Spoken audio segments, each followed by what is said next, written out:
Pemirsa, hari ini Presiden Jokowi menggelar family gathering dengan seluruh Menteri Kabinet Kerja. Sebentar lagi Presiden Jokowi akan menyusun Kabinet Kerja Jilid 2. Bagaimana politik dan Kabinet Jilid 2 Jokowi? Untuk membahasnya telah hadir di studio pengamat politik M. Kodari. Mas Kodari, selamat malam. Selamat malam.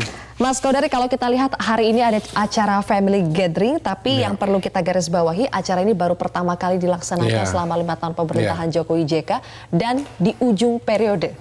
Tinggal beberapa bulan lagi ini akan berganti kabinet yang baru. Bagaimana Anda melihat secara politik acara makna dari acara family gathering? Pertama kali di ujung masa pemerintahan dan hari ini mati lampu se-Jawa, mati listrik se-Jawa.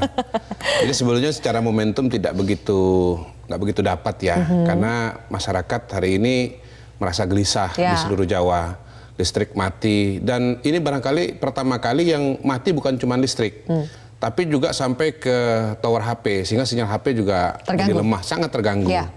Jadi intinya korban pada hari ini cukup banyak, sehingga kemudian acara ini jadi tidak terlalu menonjol ya? Nggak terlalu menonjol, nggak ada yang nonton, dan terjadi rasanya kontras juga begitu.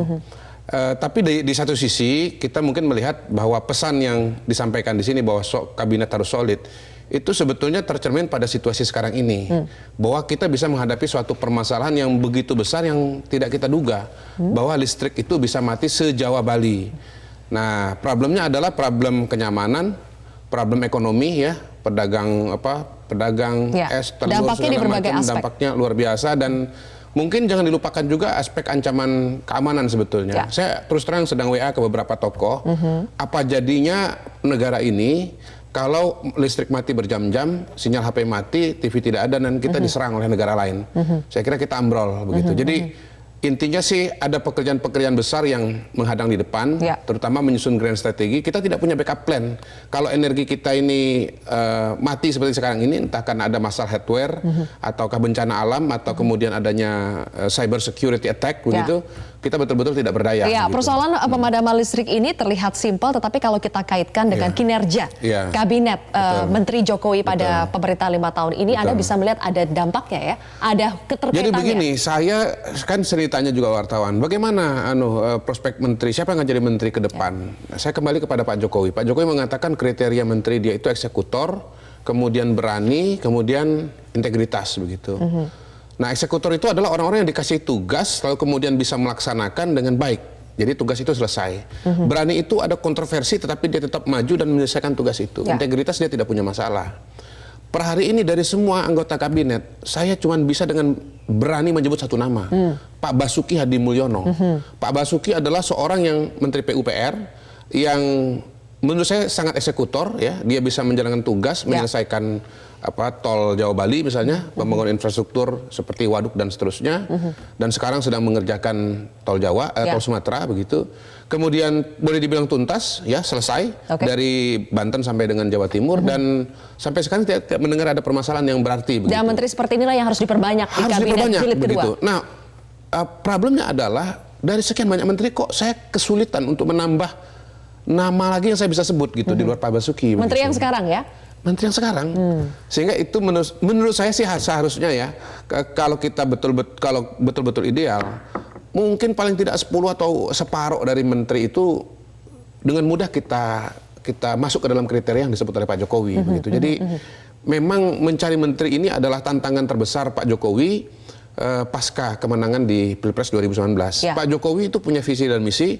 Komitmennya tidak kita ragukan kepada bangsa, negara, kepada rakyat begitu. Tapi untuk bisa menjalankan pemerintahan ini dia masih membutuhkan mungkin 2 atau 3 variabel lagi. Pertama, menteri-menteri yang kompeten dan eksekutor tadi.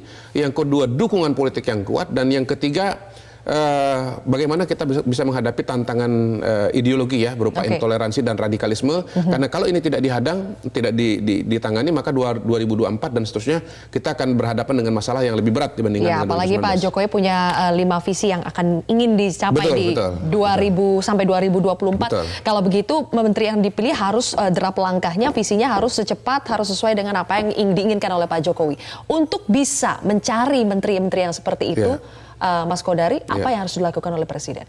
Pak Jokowi harus melakukan talent scouting ya. Jadi pertama tentu akan minta dari partai politik.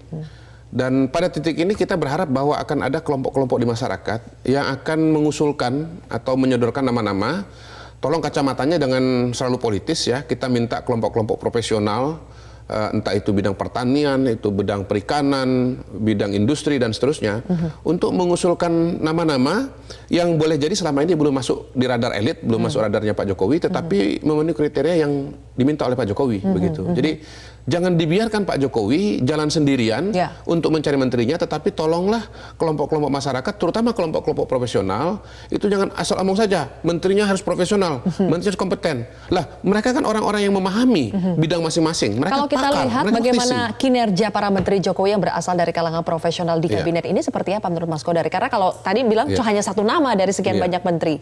Iya. Ya sekali lagi, per hari ini saya bisa menyebut dengan tegas itu cuma satu nama. Menurut saya pesannya jelas ya, bahwa kabinet profesional pun atau orang-orang profesional pun ternyata dalam rentang waktu sekitar 4-5 tahun ini tidak mudah juga untuk memenuhi kriteria yang diminta oleh Pak Jokowi. Memang Pak Jokowi ini boleh dibilang di antara presiden-presiden yang lain orang yang paling orientasinya kuat pada eksekusi. Ya, ada menteri, ada presiden yang kuat di wacana, ya, ada yang kuat barangkali kepada berpihakan pada isu-isu tertentu. Tapi Pak Jokowi ini sangat kuat pada faktor eksekusi. Nah, mudah-mudahan pada periode kedua ini Pak Jokowi akan punya daftar nama yang lebih panjang dibandingkan 5 tahun yang lalu, dan sebaliknya orang-orang yang akan diminta oleh Pak Jokowi juga menyadari kriteria menteri seperti apa yang cocok untuk Pak Jokowi. Harus tahu diri. Jadi para calon menteri juga harus tahu diri. Kalau rasa-rasanya tidak bisa memenuhi kriteria yang diminta Pak Jokowi, jangan mengajukan diri, dan kalau diminta lebih baik mundur. Oke, baik. Terima kasih Mas Kodari telah berbagi bersama kami di Prime Time News kali ini. Pemirsa, kami masih akan lanjutkan kembali Prime Time News dengan informasi lainnya sesaat lagi.